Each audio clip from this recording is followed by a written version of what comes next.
Hi, I'm Mirene Charles, and I'm here with Michael Harrell, and we are going to have an energy session. Okay. Great. Good. Just give me a moment.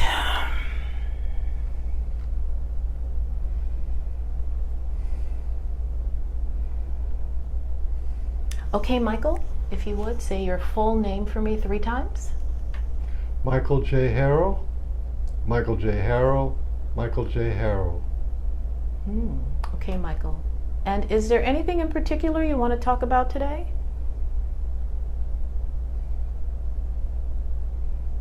I don't have a pull towards anything specific, really. You are a multidimensional being. Wow, very interesting. So generally when I read people's energy, I see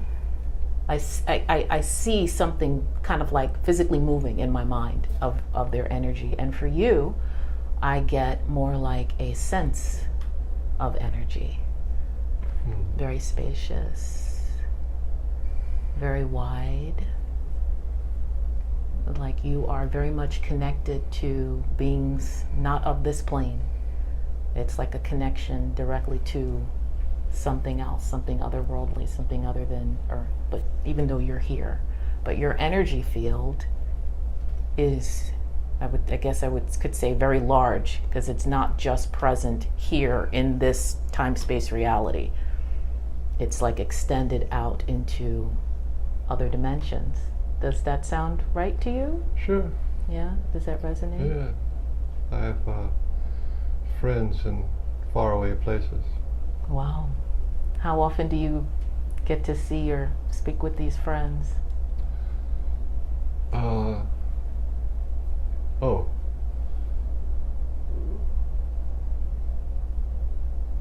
They don't speak. Okay. I mean, planets are pleasant people, but they don't really talk much. Neither do galaxies, but you can feel them. Mm-hmm. When you feel them, what do they emote to you? Oh, loving. They're very loving. Mm-hmm. Yeah. Mm-hmm. Kind. Okay. Most planets are kind. Mm-hmm. Galaxies are basically kind. The universe manifested out of absolute inclusivity and unconditional love. So there's going to be some residue of that for sure, in the universe.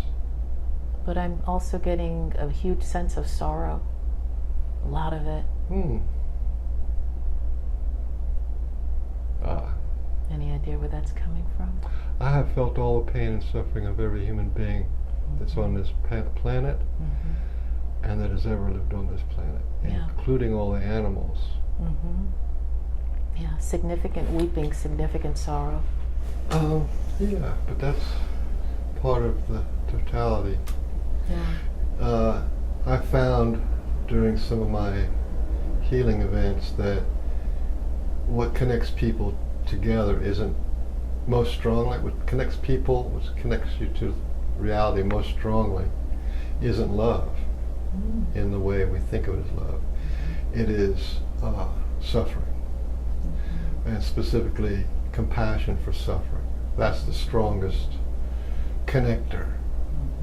If an animal is hurt, your whole being, or a child is hurt, your whole being goes to that child. And when you connect to your own suffering, in your own suffering is nested all the suffering. And which is not so easy to discern.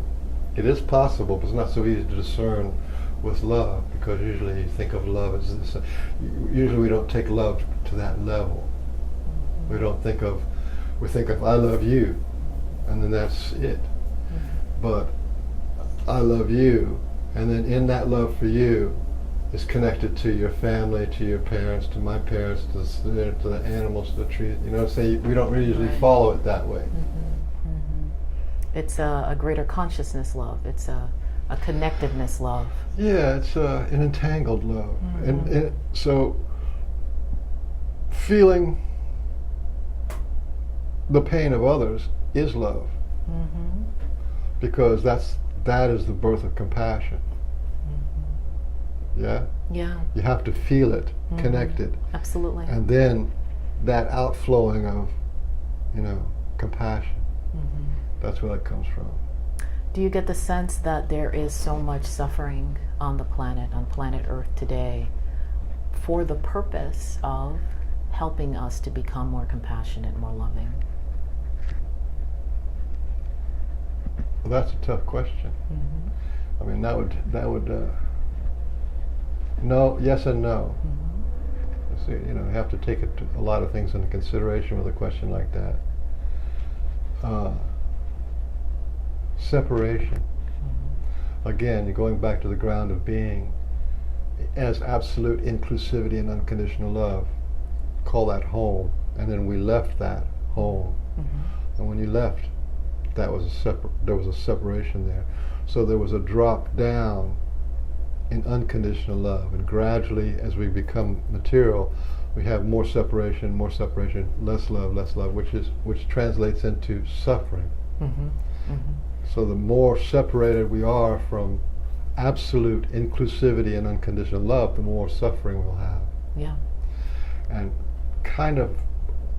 I kind of think that this is where human beings are. We're at the bottom of that suffering. Yeah. We're at the bottom of separation. Mm-hmm. And our awakening is the beginning to go back to recovery of our connection to the ground of being.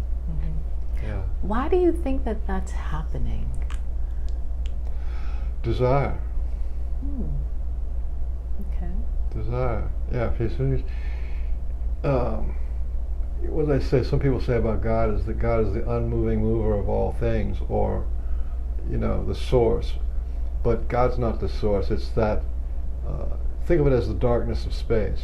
Mm-hmm. And the darkness of space is what they'd say in physics, the probability wave. Everything that can happen comes out of the darkness of space. And the darkness of space is that ground of being, absolute inclusivity and unconditional love. Mm-hmm. But we left that.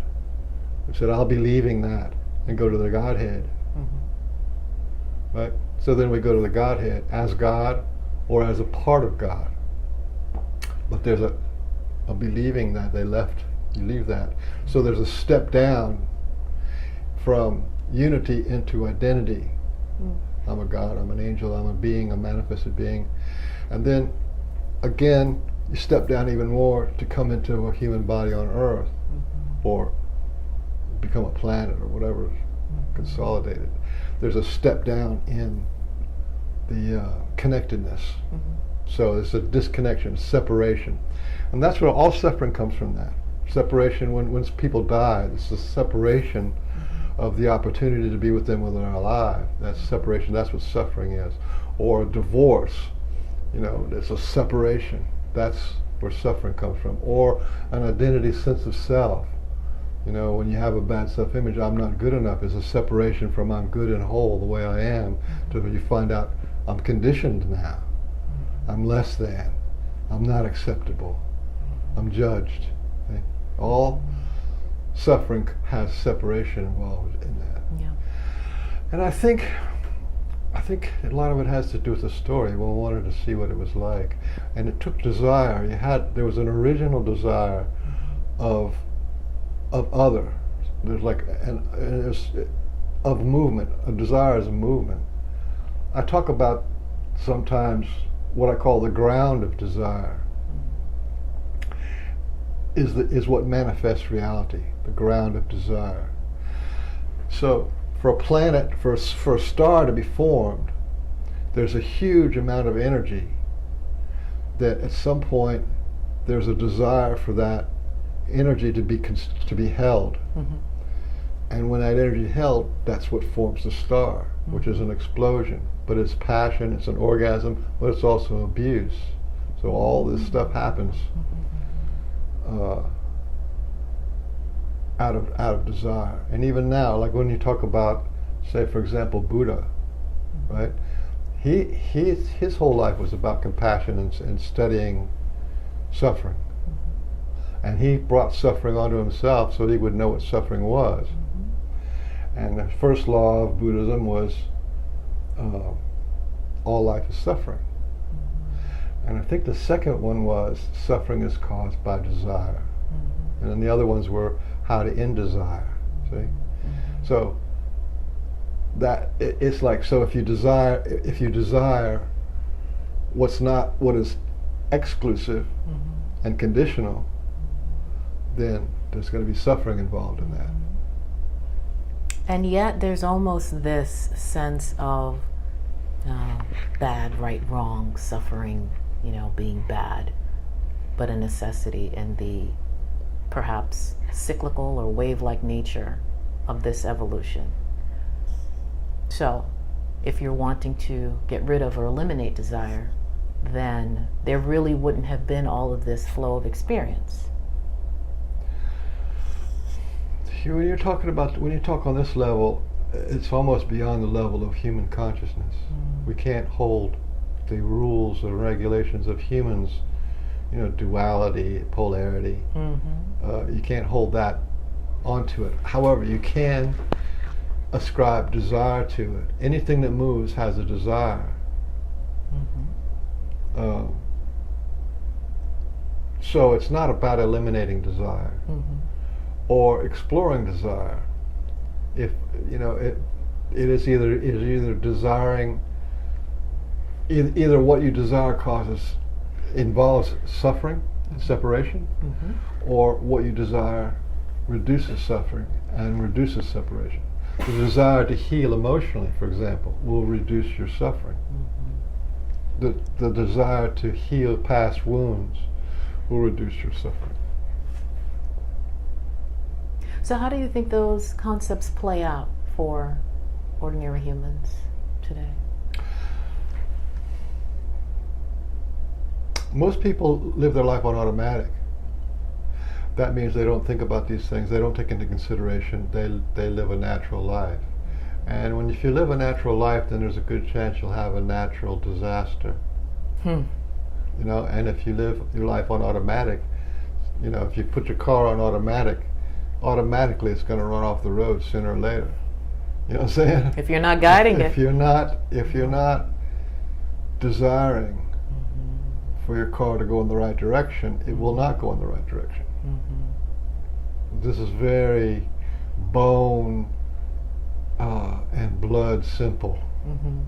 So simple that we can't, the monkey mind is so full of this and that and concepts and beliefs and shapes and energies and vibrational frequencies and all this stuff cannot deal with something as simple as desiring love or desiring unity. So would you say that for humans, getting rid of the polarity is necessary or not necessary? There's 4 states of polarity. Okay. So it would be, let's say, and everything is in polarity, including desire. Desire is an act of will, and a will is what the whole universe is made of. What a thing is in itself is will. Then you have idea. So there's a polarity of will and idea, thought and feeling. But there's 4 ways of looking at polarity, of interfacing, connecting with, dealing with, experimenting with it, polarity. One is you can just, once you realize you're in a polarity, let's say the world is bad, that's your polarity, that's your reality. The world is bad, it's a harsh place, right? Well, the other pole is it's a good place, it's a wonderful place, right? So if you live your life as the world is bad, then you're going around that circle.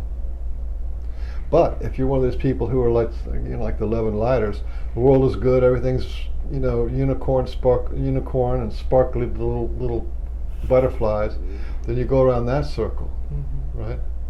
And in the middle, and if you're in love and light and you don't consider that the world is bad, then you're going around a circle. You're not really progressing. You're not really moving. And if the world is bad, evil, then you're going in that circle, and you're not considering all the good and wonderful, and you know, see what I'm saying? Right. So you're stuck in a polarity. Right. A polarity almost always implies being stuck. Mm-hmm. But then there's the middle path, which is the world is good and the world is bad. You know,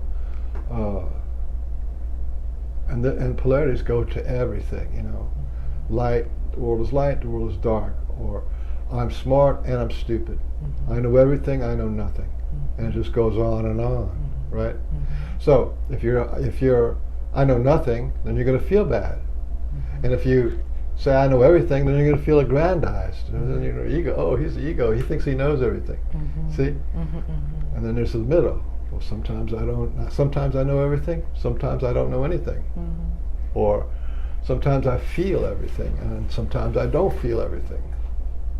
Okay, so that's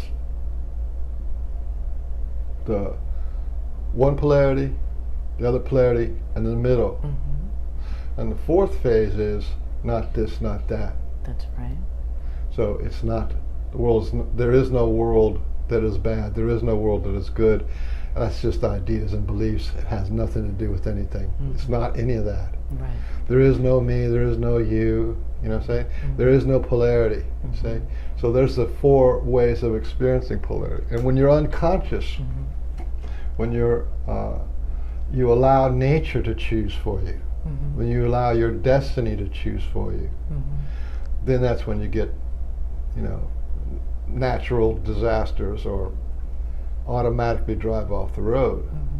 because you're not choosing. Right. You know, you're allowed. So if your polarity is to always turn left, then your car is just going to go around in a big circle, and that you'll think that's what life is. So workaday world, man, all I ever do is get up and go to work, and you see what I'm saying? Yeah. It's just going In circles. in circles, right? Yeah. Yeah. Or if you, I just want to, you know, be with the fairies and, you know, and take ayahuasca, and, you know, then you're going in that circle. Mm-hmm. Or I'm going to be enlightened, and I'm going to be a meditator, and Mm-hmm. then you're going in that circle. Or I'm going to be, you know, a working day, you know, make things. See? Mm-hmm. But they still collide. Because in polarity, I mean, it's just the opposite ends of the same thing. It's still the same vibration. It's the opposite. So it's not like all you ever experience is negativity on one side and all you ever experience is positivity on another. And that's the You consideration. Yeah. And even when you're in the middle, you still are experiencing the breadth of experience along that polarity. But once you can step outside of that, well, then what does that look like? You don't exist. So you can't say what it looks like. And this is the thing. This is the thing that there is much of reality. Mm-hmm. The great vast majority of reality is beyond human experience, Mm-hmm. because just like we can see with a frequency, right? We can't see ultraviolet. We can't see X-ray vision. We can't see. You know, there's only a small little bit of the spectrum that we can see. Right. In terms of our consciousness, Mm-hmm.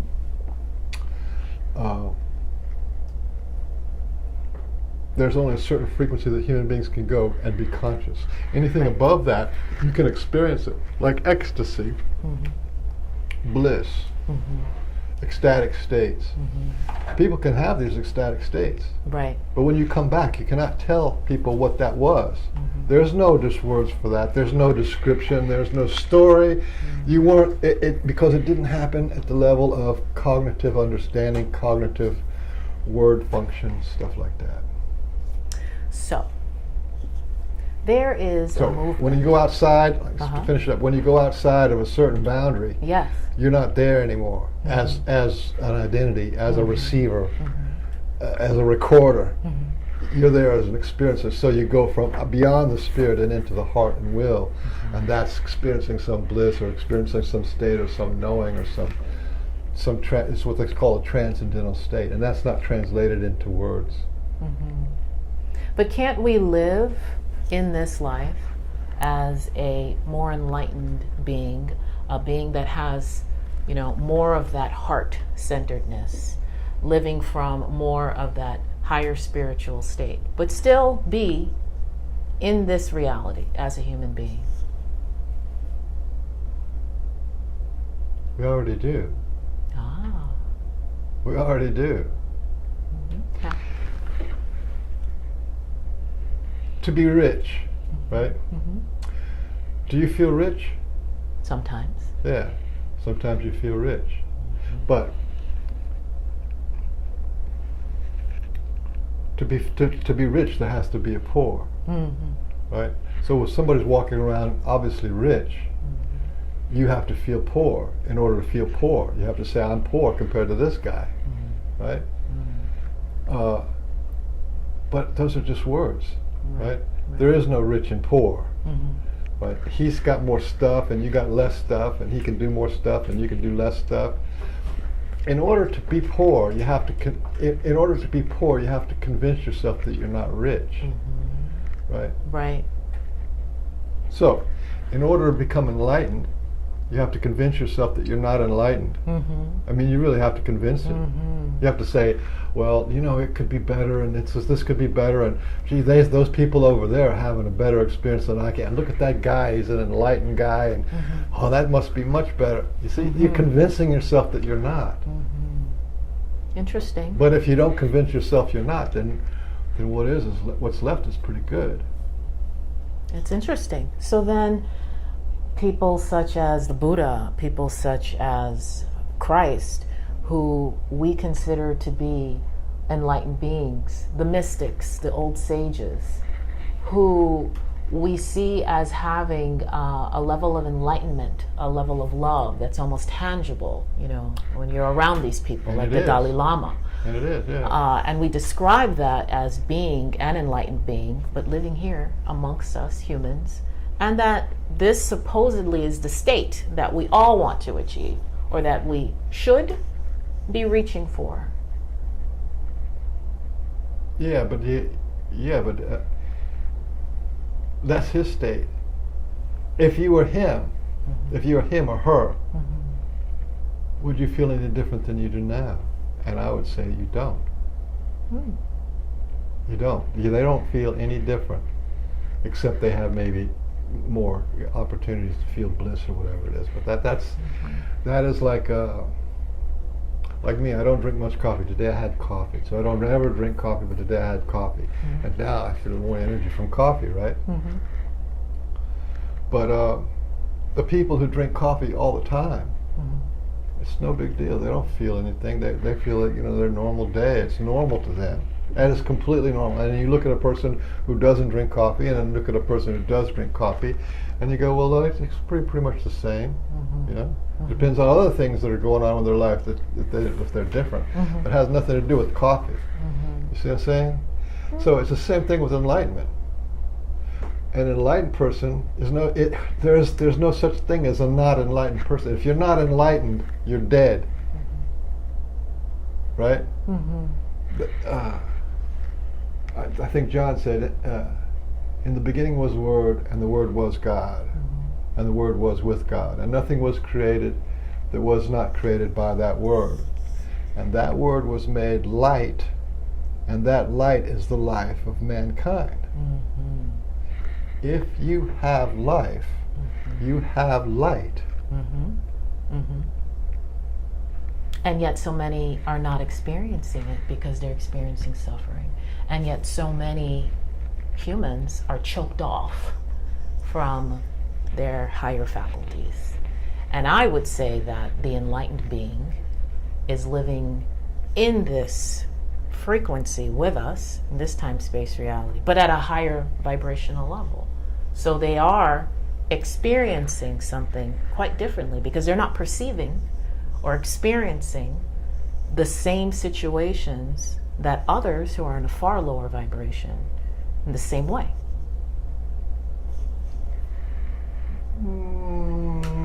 There's a difference, you know. Maybe they're not hungry for enlightenment anymore. You know what I mean? They're full. That doesn't mean that fundamentally changed them. Because my view of enlightenment is that most of enlightenment has to do with your wounds rather than enlightenment at all. The wounded people are the ones you hurt. I'm hurt, maybe God can help me, so I'll try to find God. Or I don't have any love, I don't feel any love. Maybe this guru will teach me how to feel love. So most of it has to do with healing. Yes. You know? Yeah. Here again, what permeates the universe is the will, absolute inclusivity and unconditional love. Some people have this saying that there is only one thing, there is only one substance. So you have to convince yourself that you're not that substance, that you're not that thing. And this is what it is to be human, is to convince yourself that you're not it. And we're very good at convincing ourselves that we're not it. And we have proof. Well, look, I'm not levitating. A light's not coming out of my eyes. There's proof. That proves it, right? I'm unhappy a lot. Oh God, I'm miserable. And you know, and you have this laundry list of, and look at all the miserable people in the world. So there, but the lightened guy, he's doing okay. No, there's only one thing. And if you have life, that's it. You know what I mean? It's so interesting. It's so interesting, especially now that the polarities are playing out so strongly, you know, in our politics, in our environment, and how people relate to one another. And, you know, I see it as a movement where people are looking towards higher vibration. You know, this concept of enlightenment, that enlightenment is what will save the human race. Enlightenment is what will save the planet. In fact, that humanity is really on a pathway of evolution towards enlightenment. And as more humans come online, you might say, awaken and elevate their vibration, come into greater spaces and understanding of compassion and love, that's what will dissipate a lot of these conflicts, war, etc. That's a very beautiful idea. That's a very beautiful belief. Right. It's also polarity. What's the other polarity? What's the other side of that polarity? That we won't. And what's the other side of that? I don't know, you tell me. We're on our way to enlightenment, or we're on our way to hell, right? And the middle is some enlightenment, some hell. And then the next one is, it's neither enlightenment nor hell. It just is the universe manifesting itself, and that is absolute inclusivity and unconditional love. Here's the thing. One of the ways that we convince ourselves that we are less, not, lack, or damaged, tortured, you know, all that kind of stuff, is our self-image. If you have this self-image that you are infinite and immortal, and what was never created. I'm infinite and immortal, and what was never created. What does enlightenment do to someone who is infinite and immortal and what was never created?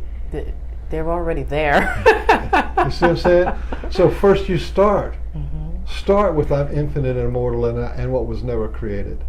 Start there and then try to figure it out. Instead of starting with I'm separated, I'm a sinner, I'm confused, I'm small, I don't know anything, I've never, you know, and my experience is so small.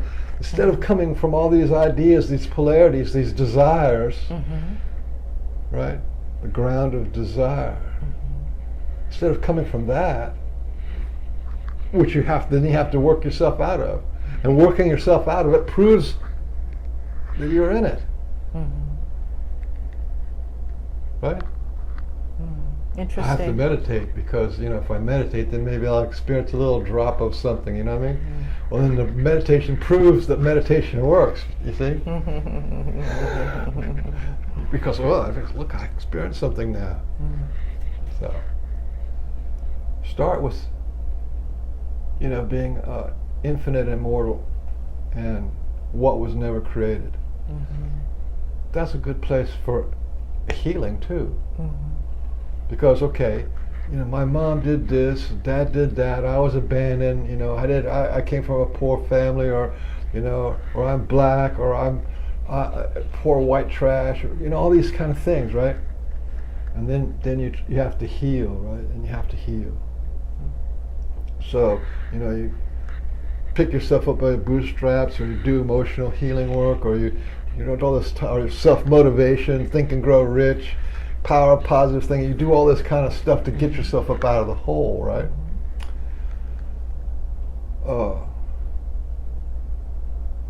Because you have all this proof that there's something wrong with you. Because you're a sinner, because your parents told you this, because society says this, because you're poor, because you're not talented, because you're not very good looking, and all this stuff, right? But if you start your healing work with I'm infinite and immortal and what was never created, and all of a sudden you can look at, well, all this stuff that happened to me is not that big of a deal. It's just a matter of, well, I was alive and I can tie my shoes really good and I know how to make an egg sandwich.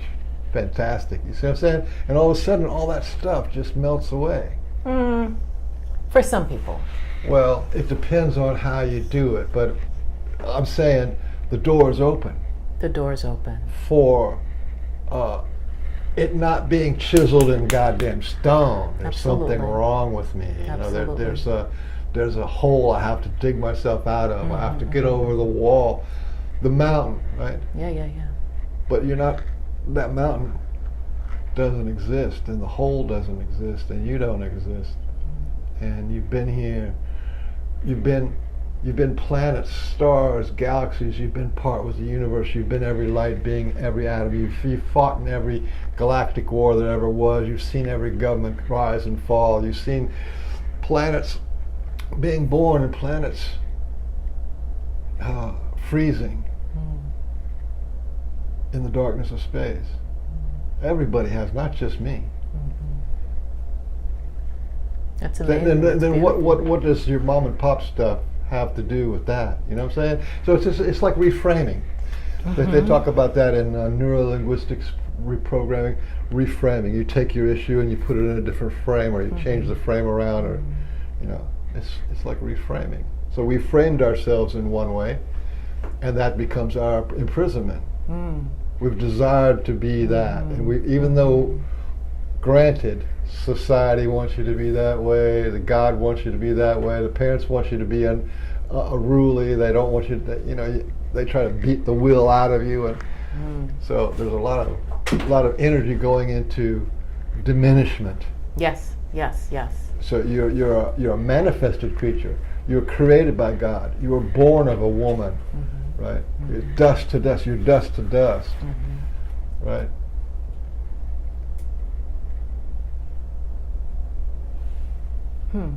And yet there are those who believe that there's a point to all of this.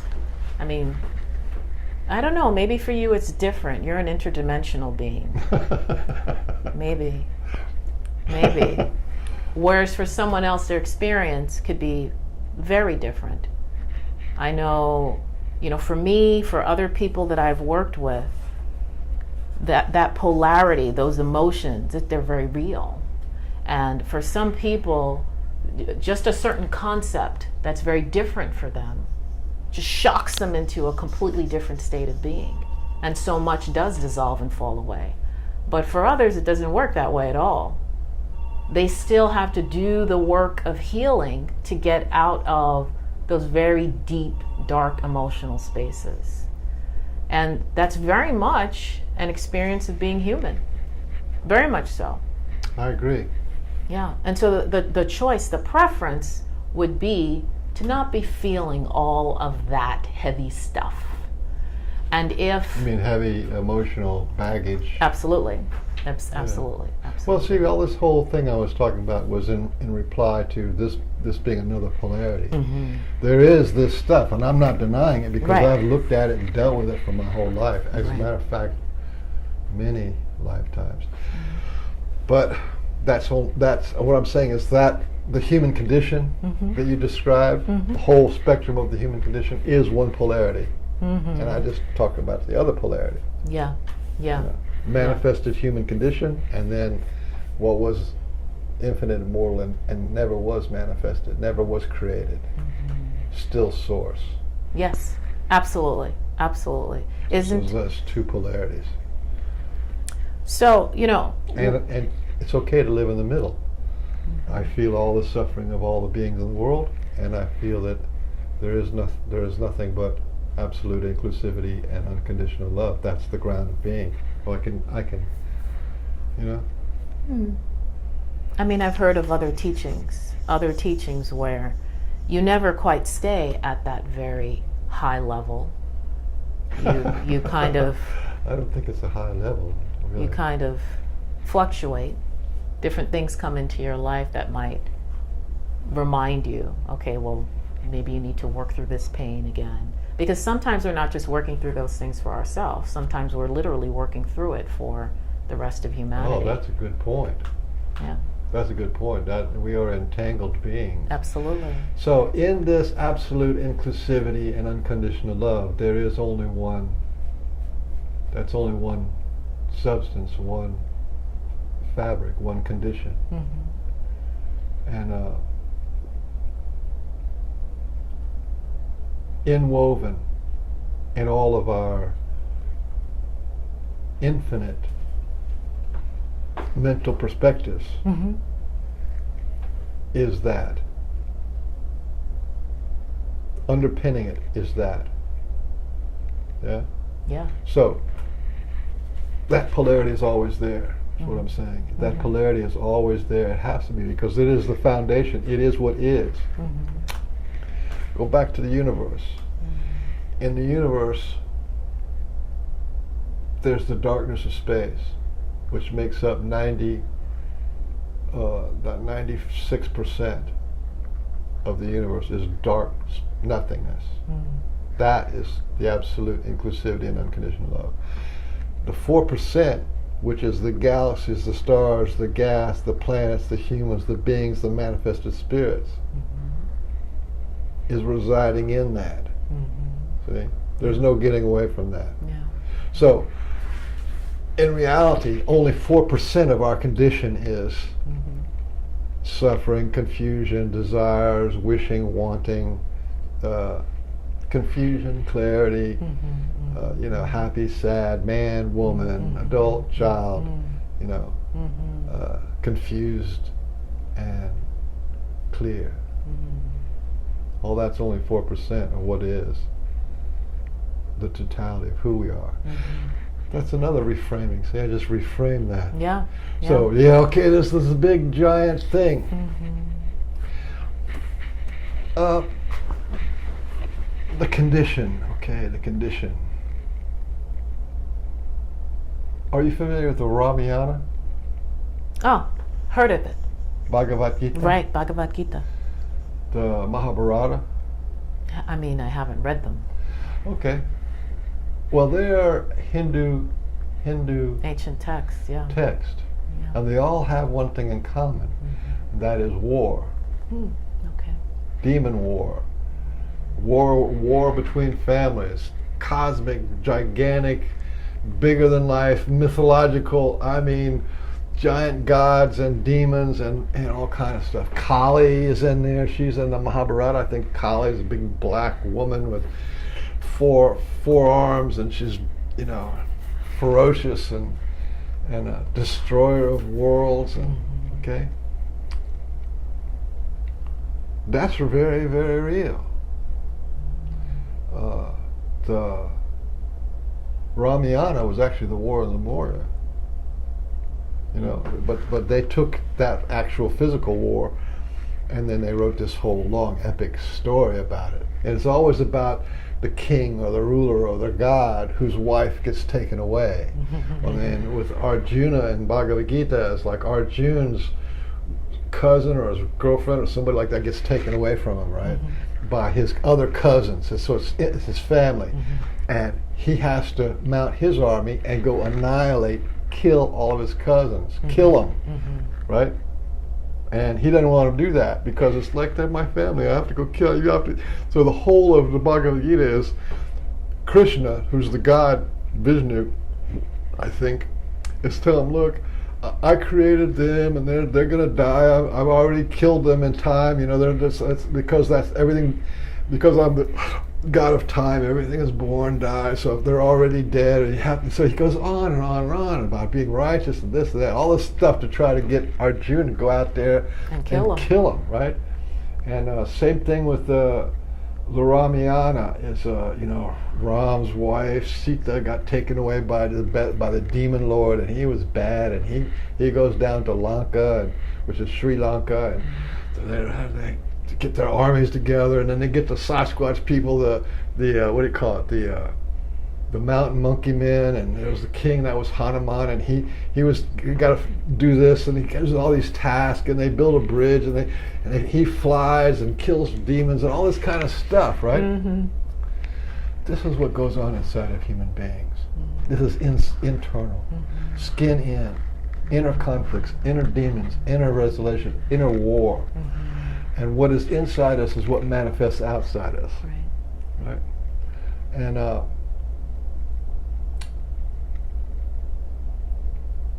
that's so when you look at a person and they're doing this, you know, they're having issues, whatever. There's a Ramayana going on in there. There's you know, that is this epic battle. It's huge, it's mythological, it's bigger than life, it's the whole universe is involved, and there's Ramanas and spaceships and all this kind of stuff is going on in that person's life. The demons are real, the dragons are real for that person. Bigger than life. Yeah? And then you have to resolve it. Then you win the war. And you get your thoughts and feelings back together. You find that you destroy the bad guys, which is the beliefs and the judgments and the hurts and the wounds and the memories of the past that have become personified and haunt you, right? So that's what it is. That's what we all are. We're all living in that age of Kali, Kali Yuga. You know what I mean? The Hindu story of the Mahabharata, of which the Bhagavad Gita is the golden kernel, recalls the first major conflict in Atlantis, where the forces of materialism were ranged against the forces of light. What is this mad and shameful weakness? Stand up and fight. I'm in anguish. I can't see where my duty lies.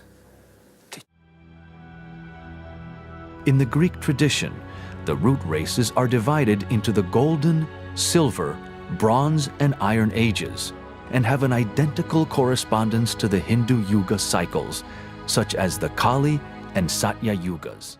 I'm glad you said that we're living in that age. This age of Kali Yuga, yeah. Because it begs the question, was there an age before this one, and will there be another age, and what are those?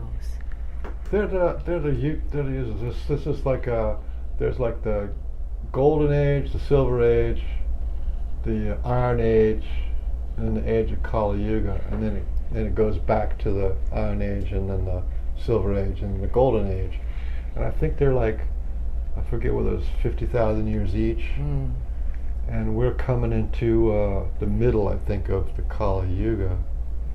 So there's going to be suffering and chaos on this planet for a lot more time. If that's what's going on, who knows? I mean, it's just a story. But those guys have been pretty right about a lot of other things, so keep your ear to the ground and see if Kali shows up. But I'll tell you, my memory goes back to the war in Lemuria, and I remember that war because that actually was a manifested actual war, and it was bad news. And there was another war for Atlantis, where Atlantis sunk, and that was bad news.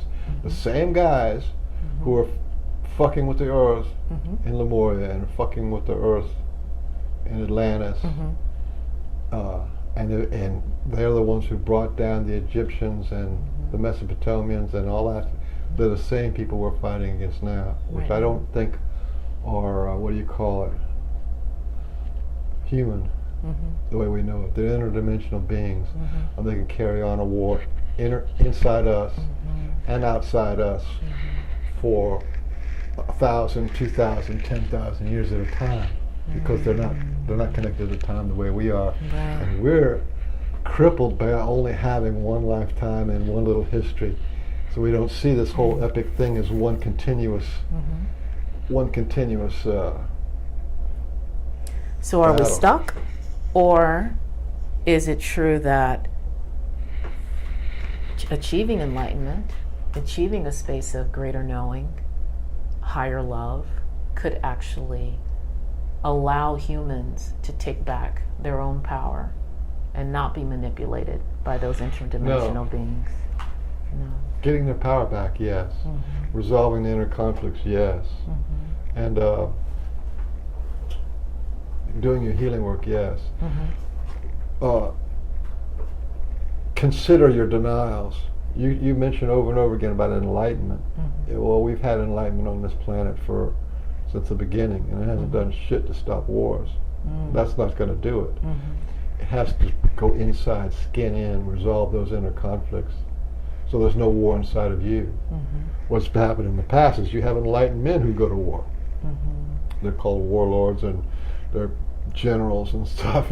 These people are brilliant, and all they ever do is think about war, and war goes on. And there's interdimensional beings that, you know what I'm saying? So we have to resolve that inside of us. So goes back to I'm infinite, immortal, and what was never created. That's where you start. Then you have to go. So there's nothing that could be wrong with you. There's nothing wrong with you. But that's the polarity. Now you have to fix what's wrong with you. That's the understanding. There's nothing wrong with me, but now I have to fix what's wrong with me. And what's wrong with me is also coincidentally, just by happenstance, with everyone in the world. So when I fix myself, coincidentally, that contributes to the, to the healing of the world. Healing of the world, and that's what happens. So you fight. You become Kali and kill the demons, kill them, and fight the demons. And then there's any kind of goddess or whatever, or the warrior. And this is inside, skin in, not external, skin in. But what manifests reality is our denials. Our subconscious manifests reality. So you want to clear out that. Clear it all out. Clear that out. And then you do that, and enlightenment doesn't matter that much anymore because you're not in any pain. So you don't have to grab for more light. That's it. Interesting. I think we have different definitions of enlightenment. I mean, to me, it's an idea of the level of vibration that you're living at. It's a higher level of vibration. It's not a thought process. It's a way of living, and it's from within. It's in a state of beingness, of love. Yeah. So, and while I can understand you could have someone who's reached a certain level of enlightenment, a certain level of love and beingness, and yet they choose to go to war because they see that as what's necessary to accomplish whatever goal they want. But that's not the type of enlightenment that I'm talking about.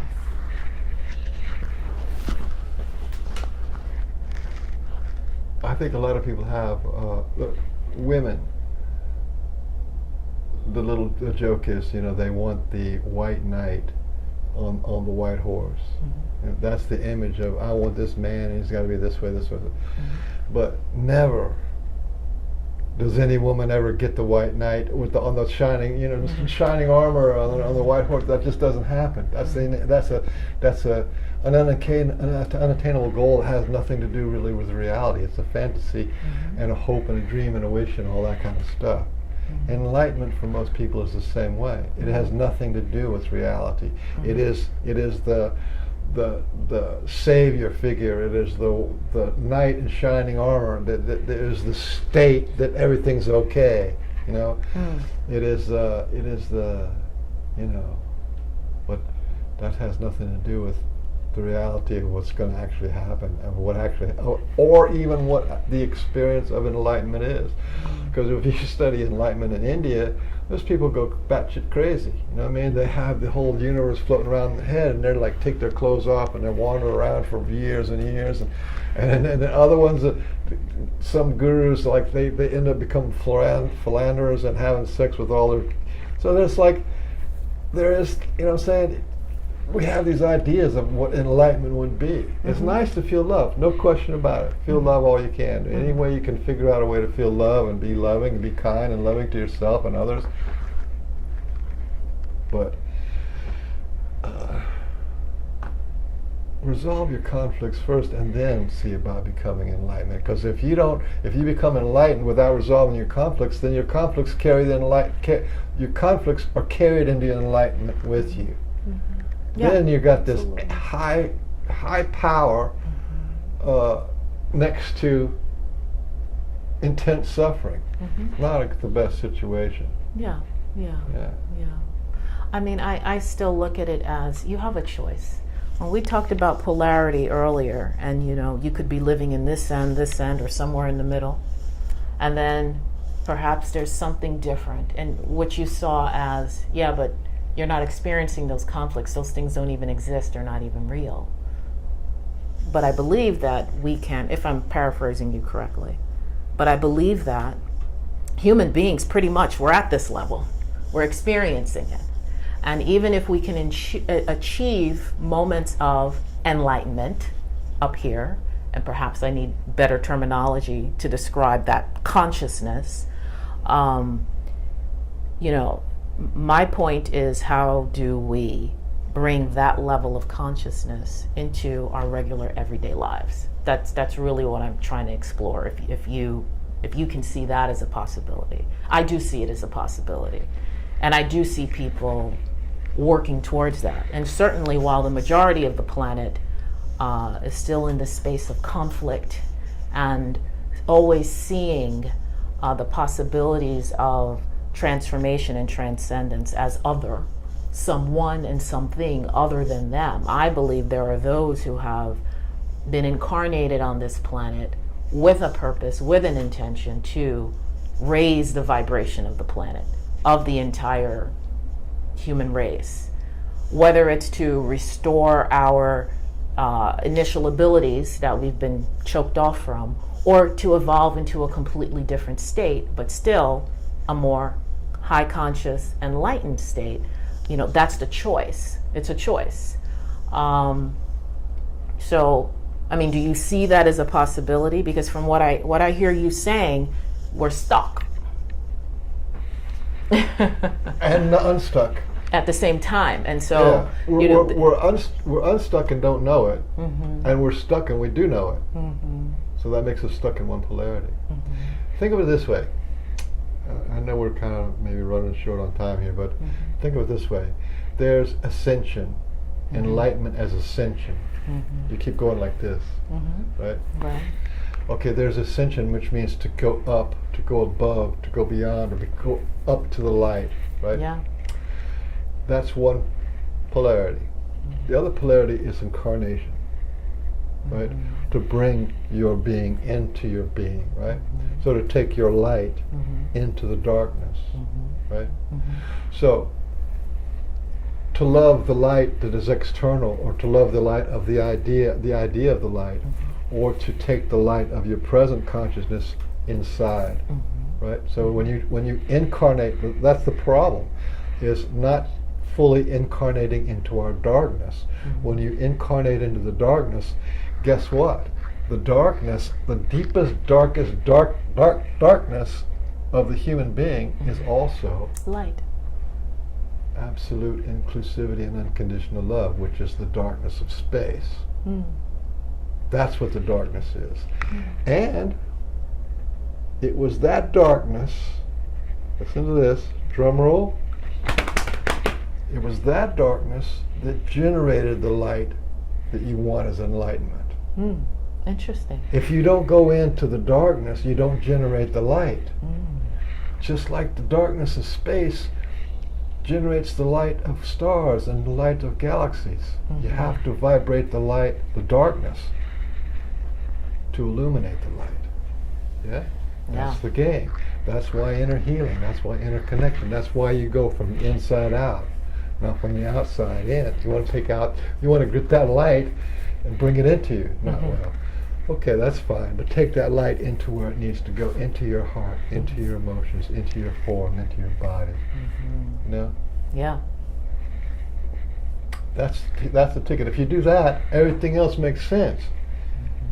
You know? I like it. But it's, on the other hand, it's like the greedy person.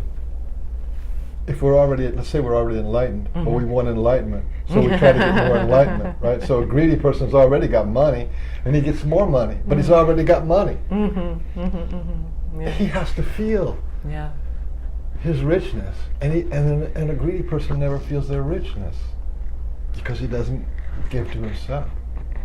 He gives to his idea. Interesting. Yeah. Perhaps we should end on that.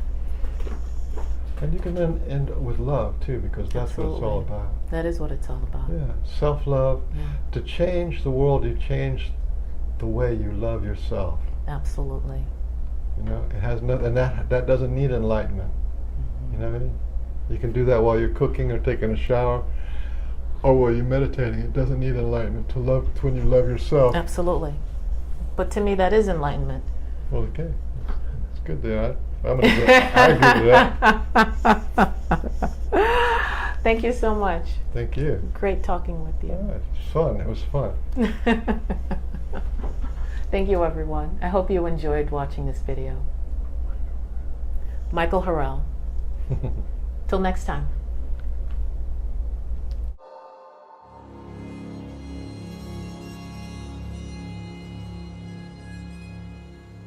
For many, to be told that the age of thinking humanity is around 18.6 million years may invite some disbelief or even derision and ridicule.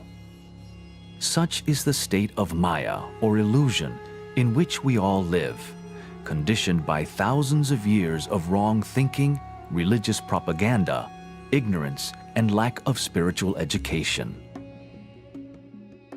The somewhat overdeveloped concrete mind of humanity in this fifth root race is a particular liability, in that it does not recognize the subtle so easily, only that which is tangible. History, with its many evidences of past civilizations, is in a tangled and confused state. Humanity's approach to our past has imposed upon itself the limitations of dogmatic science and theology, ignoring the ancient traditions that hold the keys to many of these riddles. We live in a time of the approaching astronomical cycle of Aquarius, where the ancient mysteries will be reinstated after thousands of years of being hidden from the eyes and ears of the profane. Humanity stands at the doorway of initiation into the mysteries of history and higher consciousness.